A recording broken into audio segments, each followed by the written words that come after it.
Hello everyone. Back again with film recaps. In this video, I'm going to recap one of a horror drama films from 2021, titled The Exorcism of God. Before we get to the storyline, I'd like to wish everyone a happy and great day. Without further ado, let's get straight to the storyline. The film opens with a man rushing in panic to Father Peter, a young Catholic pastor. The man promptly asks him to perform an exorcism on Magali, a woman whose heart is about to give out if Balban, the evil spirit within her, isn't exorcised by tonight.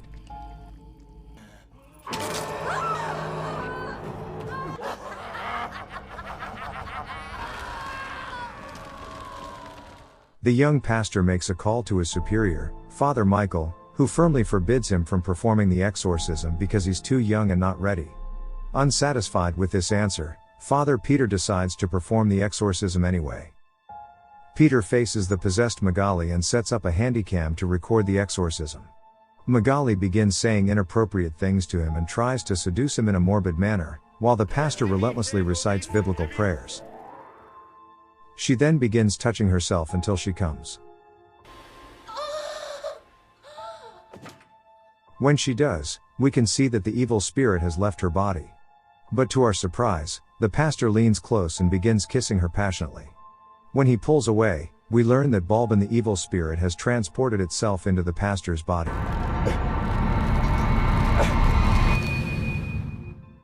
We then skip to 18 years after this incident, to a prison guard who is making rounds to pick up used trays from every prisoner.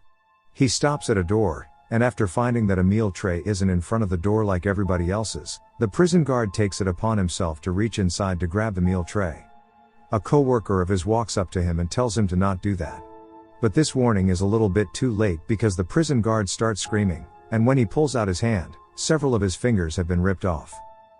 In the next scene, an older Peter wakes up to start his day, and nothing appears out of the ordinary. He plays with children, he helps the local farmers, and hands out free food to the people. A woman then asks for his help to aid her son, who is unwell. The pastor visits the woman's house to check on the boy, and we learn that the pastor has a reputation of being a saint among the people. The boy gets rushed to the hospital, and the pastor briefly sees Magali dressed as a sister, but upon a blink of an eye, he realizes that it's another woman entirely. It is Adriana, a sister who serves with him in town. The sister and a doctor come up to the boy and we learn that they have been dealing with a plague, and they are desperate because so many children have died from it, and this boy might be next to die too. In the next scene, Father Peter leads a sermon, and prays for the town's children to be cured from their illness. After the sermon, his friend Nelson informs him that 4 children have died from the plague this week. The two walk up to the bell tower, and Nelson tells Peter he shouldn't beat himself up for what he did when he was possessed 18 years ago. Father Peter still feels guilty regardless, and says that this plague is a punishment for his sins. He tells Nelson that he confessed to Father Thomas about what he had done, and for his penance, Father Thomas told him to confess this to the bishop, which was something Peter could not go through with in the past, but he's ready to do it now. Nelson tells him that confessing to the bishop is a stupid decision, and he might get excommunicated because of it. Father Peter is aware of this possibility, but still feels that this is the only right thing to do. He drives up to visit the bishop in Mexico City, and takes out the tape to show it to him in order to receive his penance. But the bishop begins to shower him with compliments, and tells him that the Vatican is in awe of the miracle he performed 18 years ago. The bishop proceeds to hand him a folder, containing details about a large sum of donation the Vatican is handing out to him to help the town he serves. Realizing the money may help the town, he backs out from confessing and uses the money to buy medical supplies to help with the plague instead. However, at night, Father Peter is still burdened by guilt. He voices his regret in his evening prayer, while memories of the incident replay in his head. The pastor suddenly hears a scream and goes to investigate the nave of the church. He discovers that the Jesus statue is missing from the cross. He accidentally steps on what appears to be blood, and finds a trail of blood along the aisle between the pews. He begins to follow it, right when this happens. You okay? Thinking it's an injured man, he approaches the figure. Shaken, he stands up and begins praying for Christ to protect him. But then, Luckily, it was just a nightmare. Just in time, his phone starts ringing, where the man on the line introduces himself as Uribe, the warden of the Sagrado Corazon prison. He claims that there is something wrong with a prisoner, and that the prisoner specifically asked for Father Peter's help. The pastor decides to visit the prison himself, and upon his arrival is informed that the prisoner in question is serving time for a gruesome murder. Father Peter enters the cell, and takes in the sight of Esperanza, the possessed prisoner who needs his help. Esperanza excitedly speaks about a resurrection that is about to happen, and that there are 5 of them now, whatever that means. She also tells the pastor that they've met before and that they know each other very well. When Esperanza stands up, she squirts out blood from her genitalia, and proclaims that she is aroused, signifying that she is possessed by Balban, the same demon who possessed Magali 18 years ago. Shocked by this revelation, Father Peter exits the room, followed by the prison guards. But then, they begin to hear a deafening scream that physically torments them.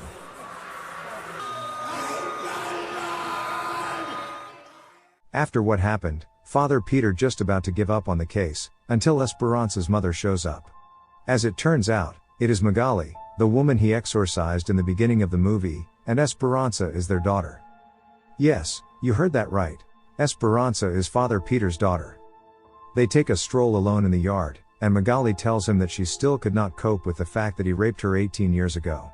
Father Peter defends himself by insisting that he was possessed at the time, hence he had no control over his actions. Magali closes the argument by telling him that regardless of what actually happened, the only way he could make up for all the trauma and suffering he caused her is by saving their daughter. At night, he lies awake, thinking about everything he learned today. And then all of a sudden, Father Peter begins groaning, as if in pain. He begins praying with all his might while the figure under the blanket draws closer and closer. Luckily, the figure disappears, but suddenly a pair of hands pull him into the bed. He sees a glimpse of scary Jesus atop him before he jolts awake. On the next day, the sick boy from earlier has now died from the mysterious plague. Despite this, Father Peter tries to carry on with his day by entertaining several orphans. Magali comes by to renew her vow as a sister, and we are shown a flashback scene, back when Magali was still a cheerful, proud sister of the church. She tucks the orphans to bed by singing them a song while Father Peter watches her in awe. It is clear that he is attracted to her. Back in present time, Father Peter confronts the bishop to ask his permission to perform an exorcism on Esperanza. The bishop trusts him, so he gives his approval straight away. Father Peter announces that this time, he is inviting someone else to help him conduct the exorcism, who is none other than Father Michael. They embrace each other upon his arrival. Later that night, Father Peter decides to burn the tape recording of his shameful exorcism 18 years ago. Father Michael comes up to him to ask what's troubling him, and he tells Father Michael about how he keeps seeing a possessed Jesus in his nightmares. Father Michael theorizes that this must mean Balban is trying to possess Peter. Not far from the scene, Sister Adriana is about to commence her evening prayer in front of a statue of Saint Mary. However, a drop of blood suddenly falls from the ceiling, and the statue of Mary is gone when she opens her eyes. She finds a blood trail and follows it. She unveils a piece of cloth at the end of the blood trail, and comes across a sight of a mutilated baby. Horrified, she staggers back, but a disfigured Mother Mary approaches behind her.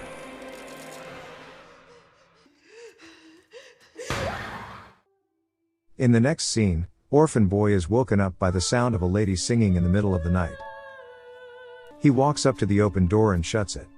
But then, the voice wakes all the orphans, and they scream in fear when the door gets knocked down by a possessed Sister Adriana. Possessed Adriana enters the room to attack the children. Magali stops her by tackling her to the ground. This is of course not enough to stop her, but luckily, Father Michael and Peter arrive at the scene just in time and begin chanting prayers. They apprehend the possessed Adriana, and one of them puts a cross to her forehead until she falls unconscious. Realizing they have no time to waste, Father Peter and Michael decide to perform Esperanza's exorcism immediately. They enter the prison cell, and the door locks behind them, trapping them inside. Esperanza vomits out the prison guard's fingers she had bitten off a few days ago. Not long after, the two wardens begin hearing commotion outside the cell. As it turns out, another prisoner is now possessed as well. Esperanza lunges at Father Michael, while Peter prays on. It is clear that the prayers don't work, and Esperanza has the upper hand. Thanks to a shot of sedative, Esperanza is temporarily unconscious. Father Peter holds her in his arms, and Magali bursts into the room in despair at the sight of her daughter. After that, the pastors plead the warden that everyone must evacuate the building, and leave the rest up to the two pastors because of how dangerous Esperanza is. The warden objects, saying that such request simply isn't realistic. They find a middle ground when Nelson suggests that he can sedate the rest of the prisoners, while the pastors perform the exorcism one more time. Father Michael and Peter get ready. The former warns Peter that Balbin is full of deception and tricks, and would always try and trigger their biggest fears, and no matter what, Peter must not fall for it. Unbeknownst to them, later on, while injecting one prisoner with sedative, the prisoner manages to snag the keys to the cells before passing out. Father Michael then introduces Father Peter to an exorcism method not approved by the Vatican. This method requires the exorcist to believe that he himself is God, which is obviously against Catholic beliefs. He claims that as long as the exorcist does not carry a worldly sin, the prayer should work. Before starting the exorcism, Father Peter apologizes to Magali and admits that back then, he was in love with her but wasn't willing to admit it. He then proceeds to enter the building. The two pastors tread through the main hall, right when the power goes out. They proceed anyway and head straight to the cell where Esperanza is held. They look around for Esperanza but doesn't find her. Instead, the door shuts behind them. Out in the halls, Nelson, who just finished sedating the prisoners, finds a dead guard and panics. Nearby, a prisoner is out of her cell, crying and covered in dried blood. Nelson approaches her with a sedative, but then Father Michael and Peter exit the cell and now try to find Nelson. They find him crawling on the floor, heavily injured and bleeding out. He croaks out one word to Father Peter. Suddenly, 3 prisoners sneak up behind the two pastors. All of them are clearly possessed. Father Michael pulls out his cross and begins reciting a prayer, right when possessed Esperanza arrives and begins walking up towards Father Peter.